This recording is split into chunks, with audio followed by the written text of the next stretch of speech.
Thank you for tuning in to the Catch a Lift Fund's Coach's Corner podcast. We hope you enjoy today's episode and will consider supporting the Catch a Lift Fund and the veterans we serve. Visit our website for more information about our programs at catchaliftfund.org. If you are experiencing a mental health crisis or suicidal thoughts, please call 988 or the Veterans Crisis Line 988, followed immediately by the number 1.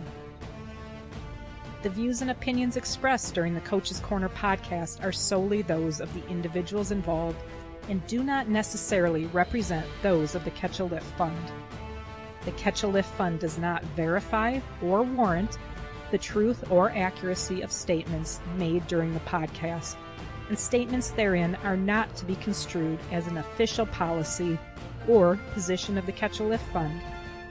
This podcast is provided for informational purposes only, and nothing herein should be construed as health, medical, or other professional advice. The Coach's Corner is a place for veterans to connect, heal, and share their stories. I'm Melissa Luke, the host of the Coach's Corner podcast.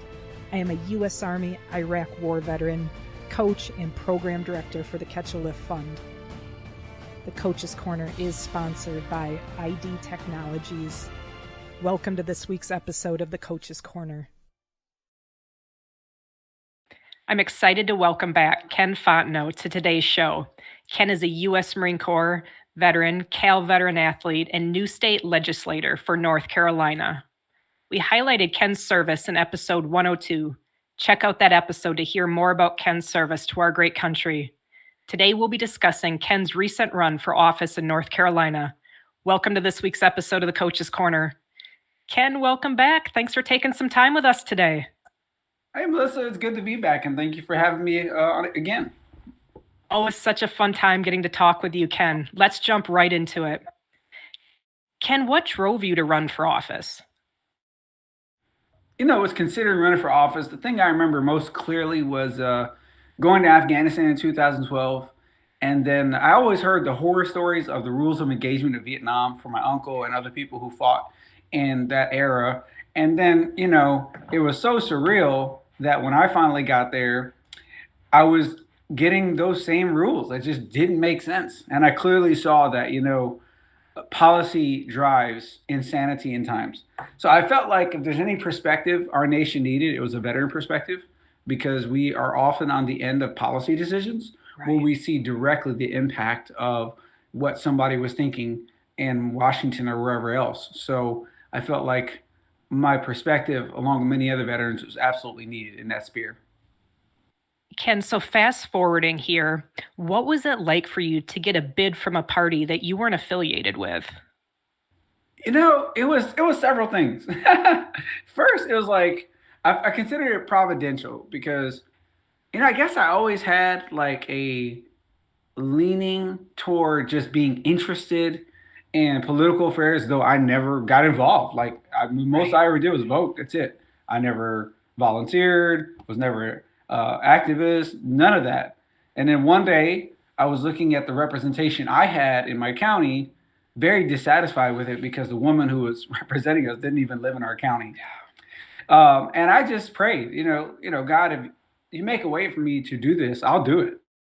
And then when it actually happened, it was really, I would say in one sense flattering and in another sense encouraging, because it is nice to have someone see what you have to offer and to really support you, in which they did. And it was a very good run the first time.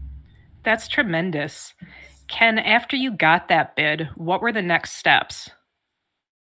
So the typical next steps in any state race, it's different for federal, but you're going to file with the county board of election. And that will have a deadline as to for which particular race you have to file a very small filing fee. Then you have to open a candidate bank account where people can make donations to your campaign. And then after that, it's off to the races with meeting people. The number one asset in any race is the number of people you can meet personally. Period. It is really that simple. That's incredible. What did that look like for you, Ken? Or would you really classify your campaign as a grassroots campaign? I felt like it was grassroots, because both in 2018, 2022, my campaign was had Democrats, Republicans, and Independents on it. Okay. So all three sides came together to support me.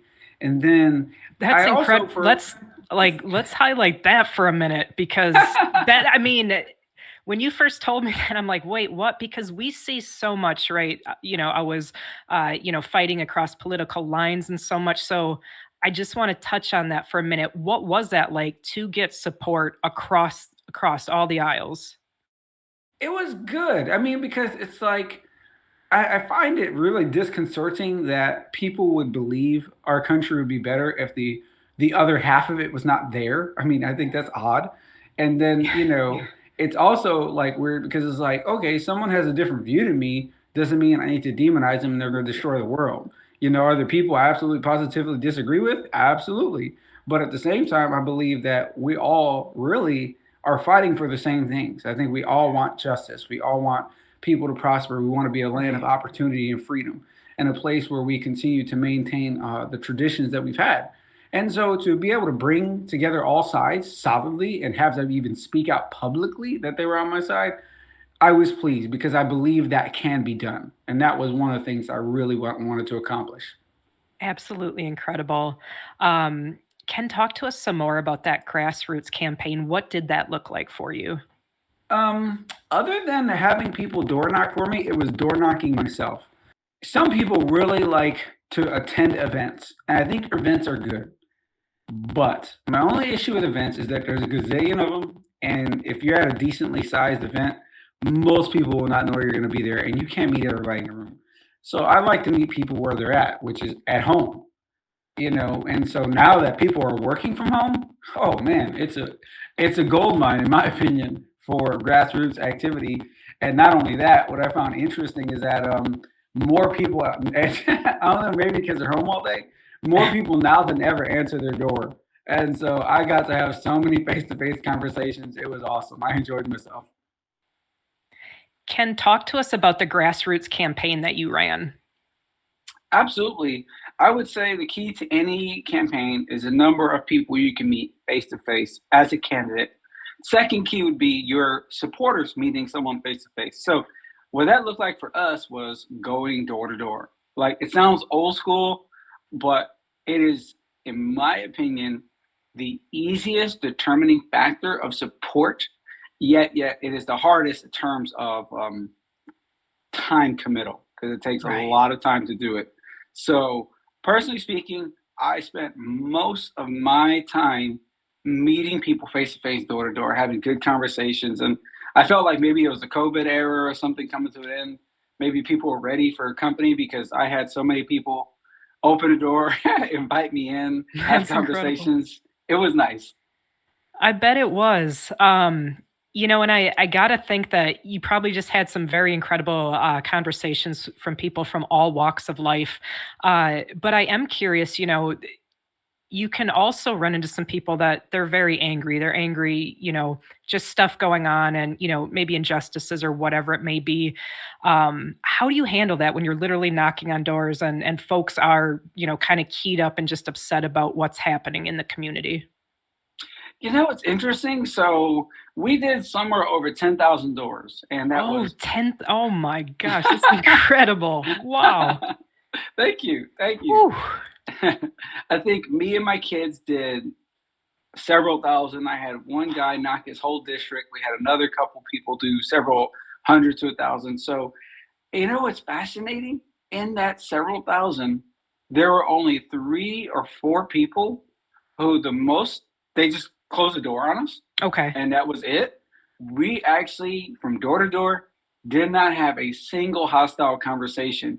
Even Incredible. more fascinating, we only had one hostile interaction, and that was on voting day. But the person who was hostile with even his own party Okay. because he knew he was part of a sinking ship. So I count that as a one-off. But we actually had a very positive time, the whole, at least over here. That's incredible. That's really interesting to hear. And you took your kids on a lot of the campaigning like that. What was that like for them to be a They part had of a it with you? blast. Yeah? Yeah, we bond around fitness. So what we would do is, you know, I'd I'd offer them something like, okay, you guys do good, you can have a Gatorade afterwards, which of course they're gonna hustle for, right? And That's so awesome. we would I'd walk on the street and carry the material, and they would literally run door to door, one after each other as we walked, ring the doorbell, tell them to vote for my dad, or leave the material on Oh the my door. gosh. And so it was a lot of fun, and we got to do it together. I mean, that was the funnest part of it, That's was so cool. spending time together, being productive. I love that too, that you tied it back to the fitness too, right? Because you all are such a great fitness family. And again, I highly encourage everybody to go back and listen to Ken's previous episode. It's such a good conversation and so much great stuff out of that.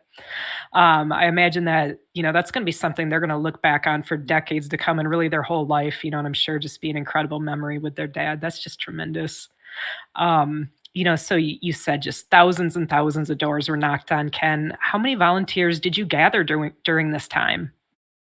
Ooh, wow! I think at our height, somewhere between 50 to 70. Wow.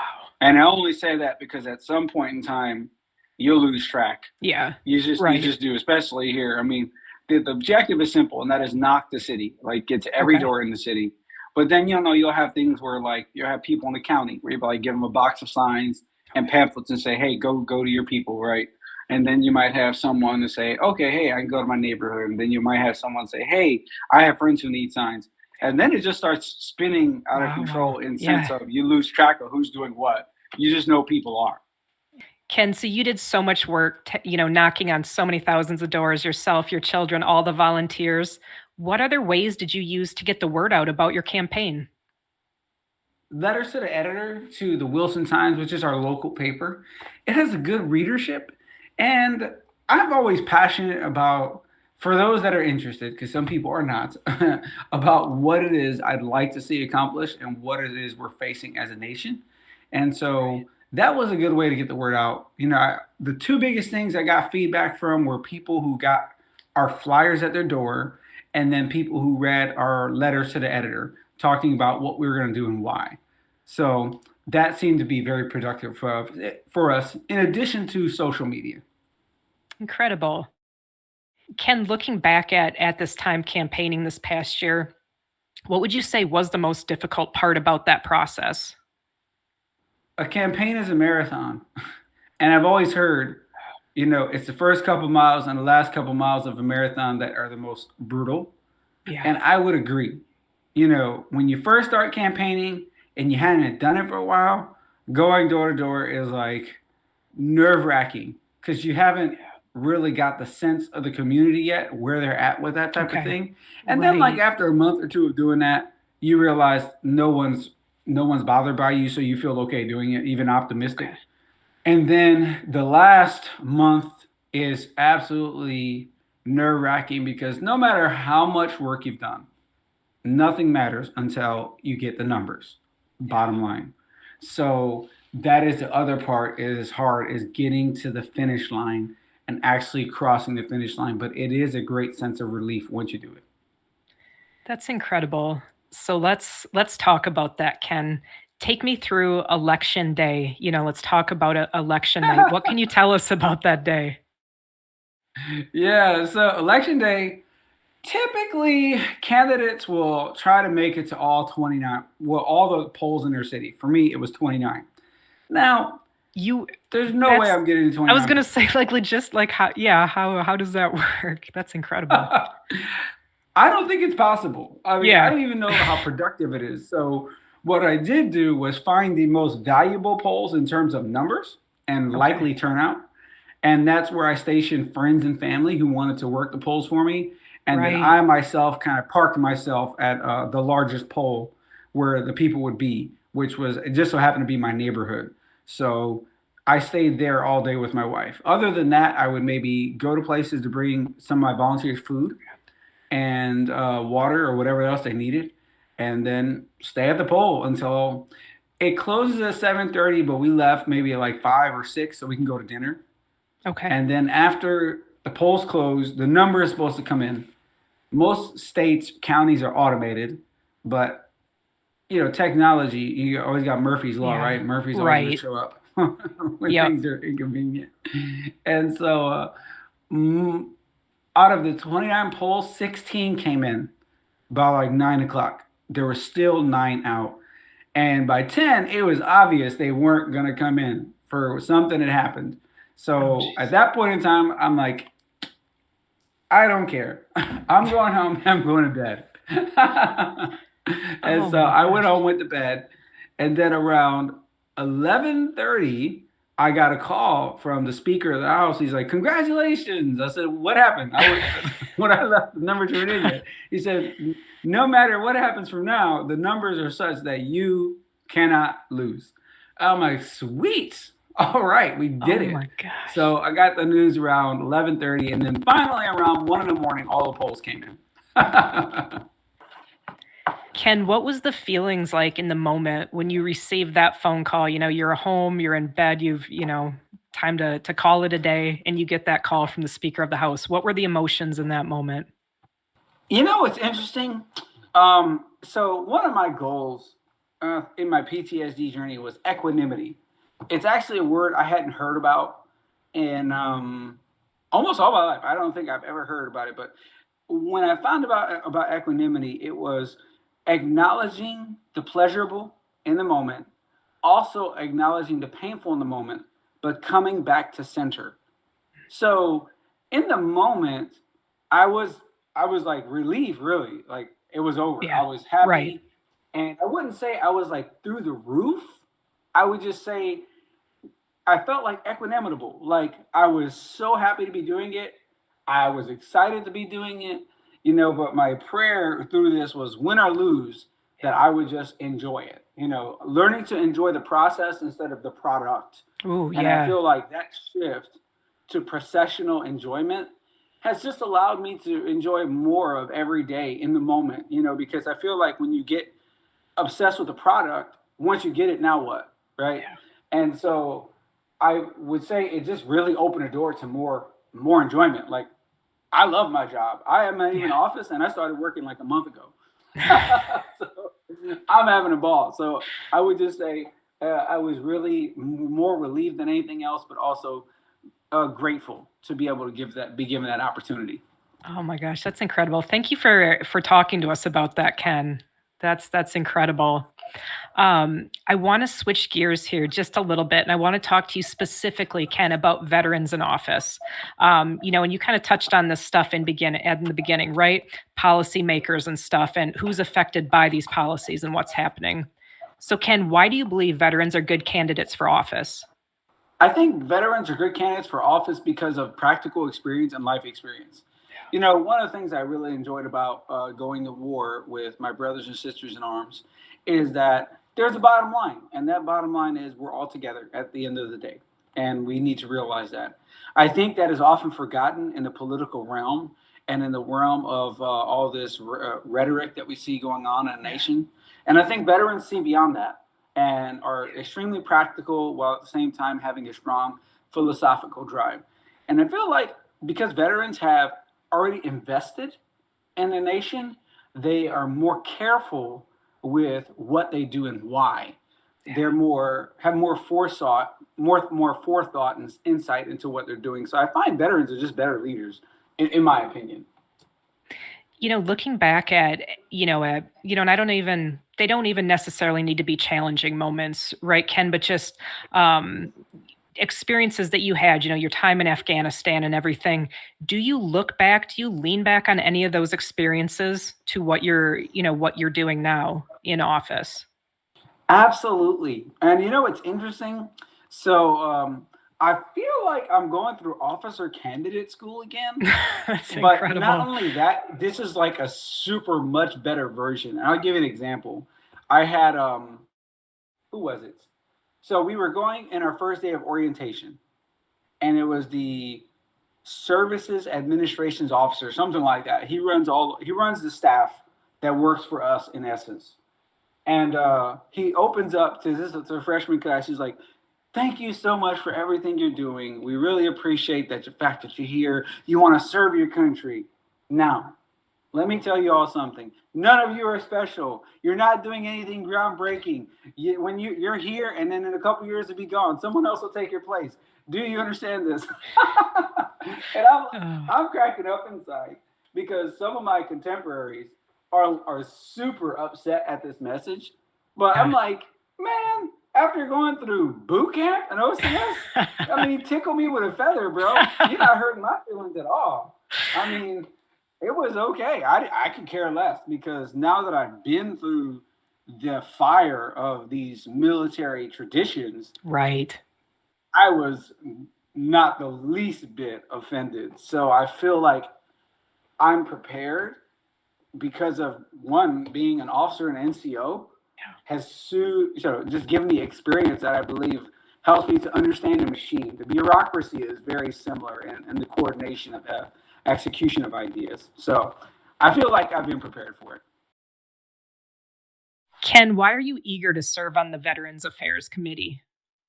So the number one passion I have for Veterans Affairs is an initiative that that has been going, but I want to see it exponentially multiplied.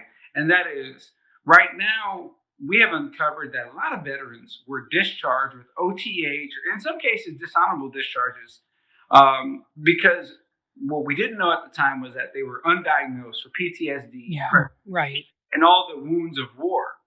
And so I had some people that I served with that happened to. And I think that's tragic because we shouldn't ask someone to go to war and then we don't do right by them by treating the thing war has caused. And Yes. so one of the reasons I'm passionate about being in the Veterans Affairs Committee is I want to turbocharge discharge upgrades. I know a whole lot of people who were wrongfully discharged. Again, not that they didn't do anything wrong, but that they were suffering from mental health conditions that we did not diagnose, nor did we treat. Therefore, the discharge is not just. And I'm looking to reverse as many of those as possible. Oh my gosh, that definitely hits close to home, right? Because we all know extremely tragic stories about that. And for anybody that doesn't know, Ken, would you touch on what it means, for a veteran, for someone in our community to have discharges other than that honorable, what that does to a person? Oh yeah. So the problem, my biggest issue with the OTH and even dishonorable is like it's like the lion's share of the benefits are gone, and even health benefits in some extent, which is like it makes no sense to go that far, especially considering the sacrifice that people made, and then not to mention when we're the service we ask them to perform is responsible for some of these issues. So the OTH, I just think, especially in the cases where we've sent someone to war, their friends were killed.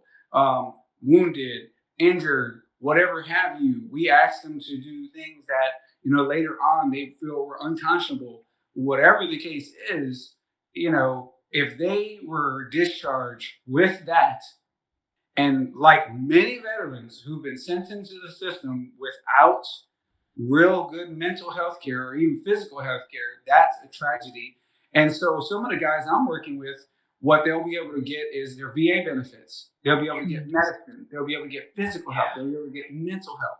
They will be able to get their disability because some of these people did go to war and did get hurt and they should be getting paid disability. They'll get their GI Bill. They'll get their state benefits. And so when I look at the opportunity to reverse a lot of these tragedies, to me, it is the one thing I feel I will measure my career by concern for veterans is how many vets can I get through this process successfully. That's tremendous, Ken. I can't tell you how happy I am to hear that and to hear that that's a push for you. And I know I speak for many veterans when I say that. Ken, really at the end of the day, when you look at this service that you're embarking on, this new path of service, what is your main goal for this continued service? Ooh, the main goal I would say is there are at least three areas where I'd like to see dramatic improvement. I would like to see dramatic improvement in the impoverished part of our city. I'd like to see performance increase for minority students in school, and then also low SES students, because those two categories tend to be at the bottom in almost everything society wise. And then lastly, I'd like to see veterans. I would like to see several thousand discharge upgrades. I mean, that sounds ambitious, but I don't think it is. I'd like to see several thousand discharge upgrades so that people who gave their all to our country should also get their country's all in return. So if I can do those three things by the time I'm out of office, my job will have been done. That's incredible. Ken, I have one last question for you today. Could you speak to other veterans who are interested in pursuing a career in office? What would you say to them? Oh, I would say your country still needs you to serve, and that as a result of what you've been through, you are more than qualified. And believe it or not, sometimes we look at the shine and the polish we see on TV, but what you'll discover in some cases is that you not only are more qualified and talented, you are more invested, and you have a lot to offer this nation. So I would say, please don't be intimidated. Please don't think you don't have what it takes. That's not true. And start pursuing the process. And if you do the work, you will be successful. That's it.